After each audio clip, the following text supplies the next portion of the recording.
Salut! Eu sunt Ștefan, iar în acest video vreau să vă arăt și să vă explic cum să folosiți aplicația Team Manager. Prima dată, deschideți un browser precum Mozilla Firefox sau Google Chrome și navigați la următoarea adresă: dolinex.ro/t-a-nager. Introduceți parola primită de la domnul director și apăsați pe login.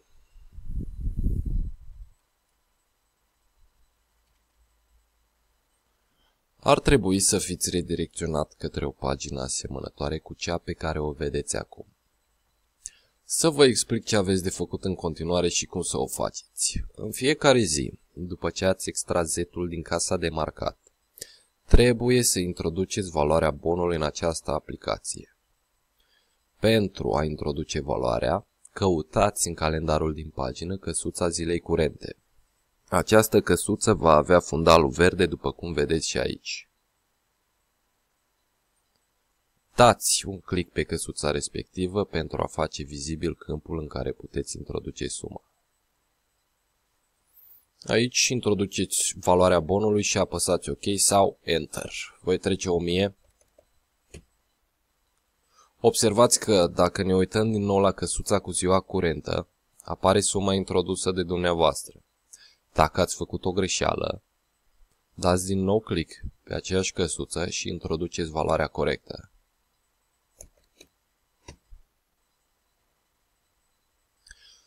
Dacă fundalul chenarului în care se află suma este verde, înseamnă că ați depășit sau ați atins targetul zilnic. Pentru a vedea ce target zilnic aveți, trebuie să vă uitați aici. Dacă fundalul chenarului în care se află suma este roșu, înseamnă că nu ați atins targetul zilnic în ziua respectivă. Este critic să adăugați Z-urile în fiecare zi, deoarece dacă uitați într-o zi să îl adăugați, veți fi nevoiți să luați legătura cu domnul director pentru a introduce valoarea zilei sau zilelor precedente. Doar el poate modifica valorile zilelor precedente. Plus, dacă sunt multe zile fără valori, acest lucru va duce la neatingerea targetului lunar și creșterea restanțelor. Aici la progres puteți vedea cât la sută din target aveți până în ziua curentă. Restanțele reprezintă diferența dintre progres și target. După fiecare Z introdus, acestea vor fi actualizate. Dacă în luna precedentă aveți restanțe mai mari decât 0, iar în luna curentă ați depășit targetul, atunci din progresul din luna curentă se va scădea suma restanțelor din luna sau lunile precedente.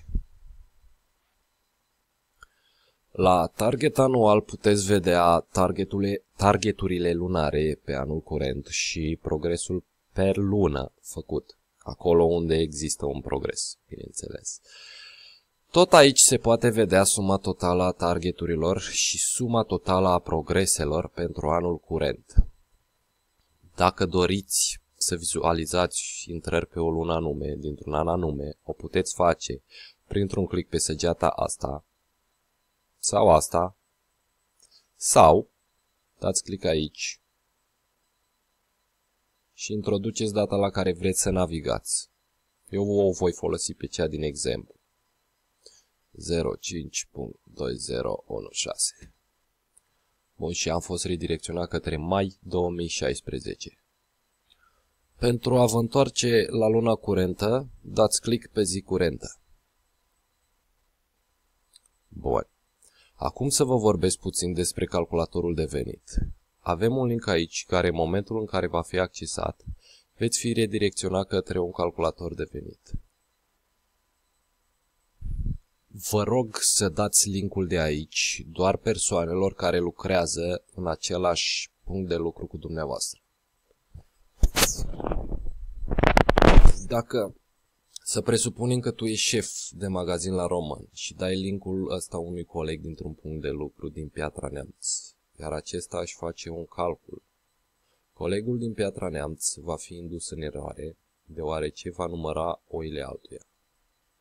Încă o dată, vă rog, dacă cineva vrea să-și calculeze venitul, atunci trebuie să-i fie oferit linkul către calculatorul de venit al punctului de lucru în care acesta își desfășoară activitatea.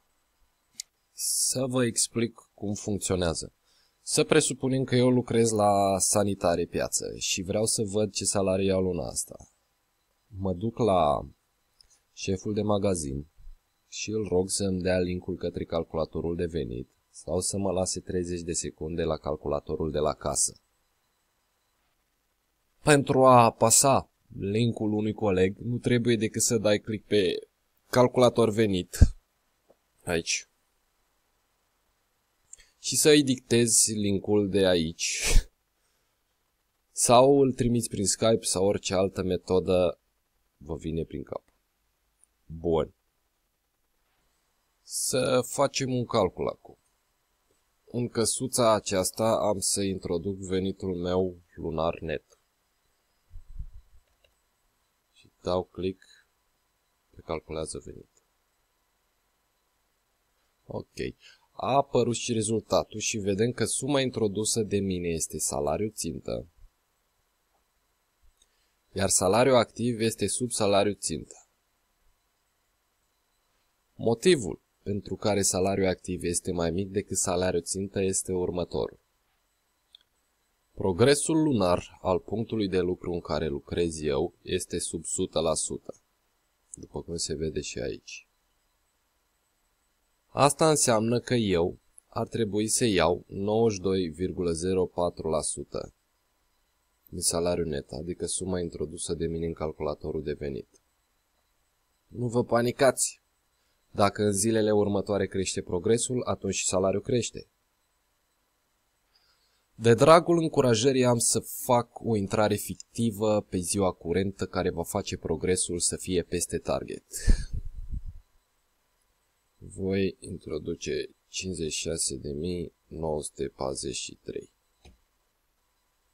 Bun.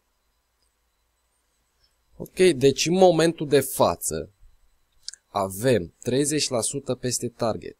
Să facem o recalculare și să vedem ce iese.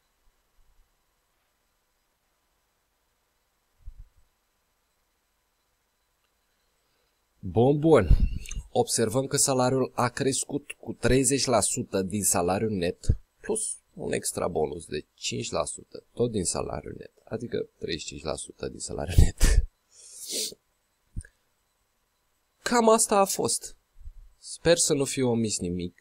Dacă aveți nelămuriri, vă rog, vorbiți cu domnul director sau cereți numărul meu de telefon. Tot de la domnul director. Bon șans și spor la depășit targeturi.